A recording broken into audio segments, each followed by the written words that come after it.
নমস্কার, দেখছেন talk to Bangla. আমি অভিষেক রয়েছে আপনাদের সাথে। এই মুহূর্তে যে খবর নিয়ে উপস্থিত হয়েছি, পশ্চিমবঙ্গে এই মুহূর্তে বড় সড় সংকটের মুখে সিপিআইএম। কারণ ভোটের আগে তারা একদিকে যেমন প্রাসঙ্গিক হওয়ার চেষ্টা করছিল বাংলা বাঁচাও যাত্রা এবং অন্যান্য বিভিন্ন কর্মসূচির মাধ্যমে, কিন্তু সেই সময় এই মুহূর্তে একটা বড় সড় সমস্যার মুখোমুখি বলা যেতে পারে সিপিআইএম। তার কারণটা কি? সিপিআইএম এর অন্যতম একজন গুরুত্বপূর্ণ মুখ এবং তরুণ তুর্কি বলা যায়, প্রতীক উর রহমান। আপনারা জানেন সবাই যে গত 3 থেকে 4 দিন ধরে তিনি সোশ্যাল মিডিয়া ছেয়ে ফেলছেন। কারণটা কি? এই প্রতীকুর রহমান এই মুহূর্তে আর দলে থাকতে পারছেন না, দলে থাকতে চাইছেন না, এবং সেটা তিনি তার রাজ্য কমিটির যে সম্পাদক মোহাম্মদ সেলিম তাকে চিঠি পাঠিয়ে লিখেছিলেন। কিন্তু তখনও পর্যন্ত প্রতীকুর বোধহয় ভাবেননি যে তাকে দল ছাড়তে হবে। কিন্তু তার পরবর্তীতে 3 দিন কেটে গিয়েছে এবং প্রতীকুর রহমানের কথা অনুযায়ী রাজ্য কমিটির সম্পাদক কেন তাকে ফোন করেননি, কেন তার সঙ্গে বসতে চাননি, সেই নিয়ে মূলত তার একটা রাগ, অভিমান, এবং সেই থেকে এই মুহূর্তে দল ছাড়ার প্রস্তুতি এবং দল ছেড়ে তৃণমূল কংগ্রেস জয়েন করা। এই মুহূর্তে এই বিষয়টা অবশ্যই একটা বড় সড় ফ্যাক্টর হয়ে দাঁড়াচ্ছে। তার কারণ তৃণমূল কংগ্রেস রাজ্যের শাসক দল, সেখানে অবশ্যই যে কেউ যেতেই পারেন, যে কেউ জয়েন করতেই পারেন, কিন্তু তৃণমূল কংগ্রেস এবং প্রতীকুর রহমান তাদের ইতিহাসটা কি? প্রতীকুর রহমানের সঙ্গে তৃণমূল কংগ্রেসের যে ইতিহাস, সেটা কিন্তু খুব একটা মিষ্টি সম্পর্ক কিংবা অম্লমধুর সম্পর্ক নয়। রীতিমতন প্রতীকুর রহমান তিনি নিজেই বলেছেন তাকে মেরে ফেলার রীতিমতন চক্রান্ত হয়েছিল এবং এমন ভাবে মারা হয়েছিল শারীরিকভাবে যে তাকে মৃত বলে তারা ফেলে রেখে গেছিল। তারপর সেখান থেকে তাকে উদ্ধার করে নিয়ে এসে কলকাতায় একটি হসপিটালে ভর্তি করা হয়। তো সেখান থেকে ফিরে আসা প্রতীকুর রহমান এই মুহূর্তে তৃণমূল কংগ্রেসে যেতে চাইছেন এবং যাবেন, সেই রকম একটা প্রেক্ষাপট তিনি সাজাচ্ছেন ধীরে ধীরে। সেটা ঠিক কতটা গ্রহণযোগ্যতা পাবে?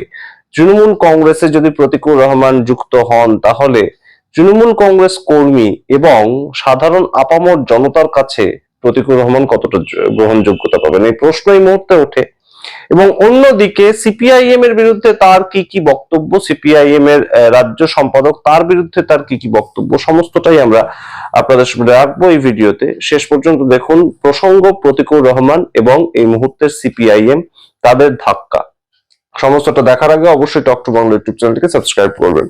আপনারা জানেন এই মুহূর্তে সিপিআইএম তাদের যে ভোট পার্সেন্টেজ, একটা পলিটিক্যাল পার্টি তাদের সংসদীয় গণতন্ত্রে যখন তারা অংশগ্রহণ করছে, তাদের ভোট পার্সেন্টেজটা ম্যাটার করে, এবং সেই ক্ষেত্রে তাদের ভোট পার্সেন্টেজ 4 থেকে 5% গত লোকসভা ভোটের যে পার্সেন্টেজ সেটা ওয়াইজ। কারণ কংগ্রেস আর এই মুহূর্তে সিপিআইএম এর সঙ্গে জোট করছে না, তারা ব্যর্থহীন ভাষায় জানিয়ে দিয়েছে।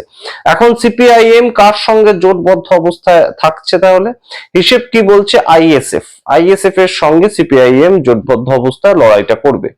কিন্তু এখনো পর্যন্ত তেমন কোনো ইঙ্গিত কিন্তু মেলেনি যে সিপিআইএম আইএসএফ এর সঙ্গে কতগুলো ভোটে, কতগুলো আসন সমঝোতা করবে। এবং বাম যে দলগুলো, আরএসপি হতে পারে, ফরওয়ার্ড ব্লক হতে পারে, তাদের মধ্যে থেকেও এই মুহূর্তে আওয়াজ উঠছে যে আইএসএফ এর সঙ্গেও যাতে জোট না করা হয়। তো এই সামগ্রিক প্রেক্ষিতে দাঁড়িয়ে যখন সিপিআইএম নিজেদেরাই বেশ খানিকটা টালমাটাল অবস্থায় চলছে, যখন আমরা দেখতে পাচ্ছি যে এই মুহূর্তে সম্পূর্ণভাবে ভোটের রাজনীতি পশ্চিমবঙ্গের ক্ষেত্রে মেরুকরণের রাজনীতিতে পরিণত হয়েছে।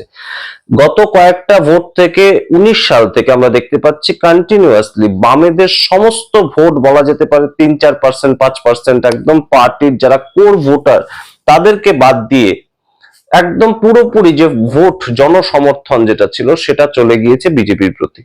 তৃণমূলকে যারা আটকাতে চাইছেন তারা বিজেপিকে ভোট দিচ্ছেন, বিজেপিকে যারা আটকাতে চাইছেন তারা তৃণমূলকে ভোট দিচ্ছেন। এই সহজ পন্থাটা পশ্চিমবঙ্গের ক্ষেত্রে এখন চলছে, এবং যার ফলে বিজেপি আস্তে আস্তে আস্তে আস্তে উঠে এসেছে। সংখ্যার দিক থেকে দেখতে গেলে 2016 সালে যেখানে 3 ছিল তাদের বিধায়ক সংখ্যা, সেখানে 2021 সালে তাদের বিধায়ক সংখ্যা হলো 77, সেখান থেকে অনেক কমেছে এখন, কিন্তু এখন 77 তারা জিতেছিল। তো এবারে তাদের লক্ষ্য 148, সেটা তারা অ্যাচিভ করতে পারবে কি পারবে না, এসআইআর এর প্রভাব পড়বে কি পড়বে না, সেটা তাদের পার্টি লাইন। কিন্তু আজকের যে মূল বক্তব্য প্রতীকুর রহমান, তিনি কি বলছেন এই মুহূর্তে? তিনি বলছেন যে সিপিআইএম এ একনায়ক তন্ত্র চলে। সিপিআইএম এ একনায়কতন্ত্র, এবং এই মুহূর্তে তিনি তার বক্তব্য যা আমরা দেখতে পাচ্ছি বিভিন্ন সংবাদ মাধ্যমে, তিনি বলছেন যে সম্পূর্ণভাবে মোহাম্মদ সেলিম তিনি যা চাইছেন রাজ্য সম্পাদক হিসেবে তিনি তাই করছেন। 2021 সালে আইএসএফ এর সঙ্গে জোট করা থেকে শুরু করে এখনো পর্যন্ত যা যা সিদ্ধান্ত গ্রহণ করা হয়েছে বিভিন্ন ক্ষেত্রে সমস্তই মোহাম্মদ সেলিম গ্রহণ করছেন নিজের হুইমসে, অর্থাৎ নিজের সম্পূর্ণ ব্যক্তিগত সিদ্ধান্ত সেটাকে রাজ্য কমিটির উপর চাপিয়ে দিতে তিনি সমর্থ হচ্ছেন, এবং সেই জায়গা থেকে মোহাম্মদ সেলিমের সিদ্ধান্ত। তো কয়েকদিন আগে আমরা দেখতে পেয়েছিলাম মোহাম্মদ সেলিম হুমায়ুন কবির, যিনি নতুন দল খুলেছেন তৃণমূল থেকে বহিষ্কৃত হওয়ার পরে, তার সঙ্গেও দেখা করতে গিয়েছিলেন, এবং সেটা নিয়ে রীতিমতন বিতর্ক তৈরি হয়েছিল। এখন প্রতিকুর রহমান তার বক্তব্য অনুযায়ী যে হুমায়ুন কবিরের সঙ্গে যদি রাজ্য সম্পাদক সেলিম দেখা করতে যেতে পারেন, তাহলে কেন তিনি আমাকে একবার ফোন করার সময় পেলেন না? অত্যন্ত সঠিক প্রশ্ন। এই প্রশ্ন যেমন একদিকে থাকে, অন্যদিকে প্রতিকুর রহমান তার বিরুদ্ধেও দু একটা প্রশ্ন ওঠে। কি প্রশ্ন ওঠে? তিনি বলছেন যে শুধুমাত্র এই মুহূর্তে পেয়ারের লোক তাদেরকে সামনের দিকে এগিয়ে দেওয়া হচ্ছে। পেয়ারের লোক বলতে তিনি কাদেরকে ইঙ্গিত করছেন তিনি নাম করছেন না, কিন্তু মোহাম্মদ সেলিম যাদেরকে চাইছেন তাদেরকে নাকি প্রমোট করছেন।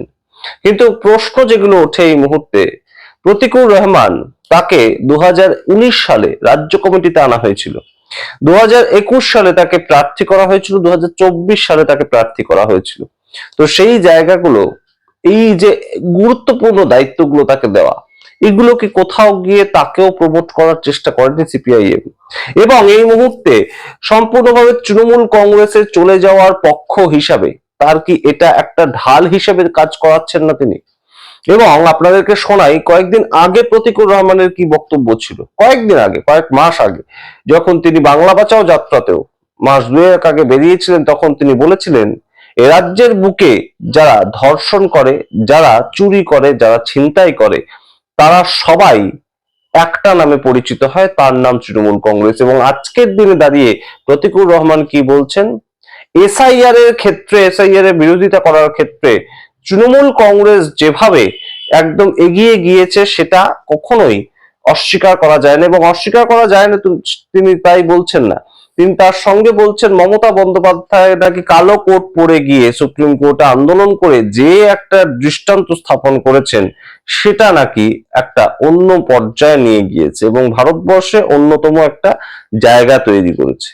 তো এই যে তার বক্তব্য, এই বক্তব্যগুলো আজকে তো কোথাও গিয়ে সাধারণ যারা সিপিআইএম কর্মী কিংবা সাধারণ যারা তৃণমূল কংগ্রেস কর্মী, তাদের তো মনে হতে পারে যে দলে আসার একটা সুযোগ করতে চাইছেন তিনি।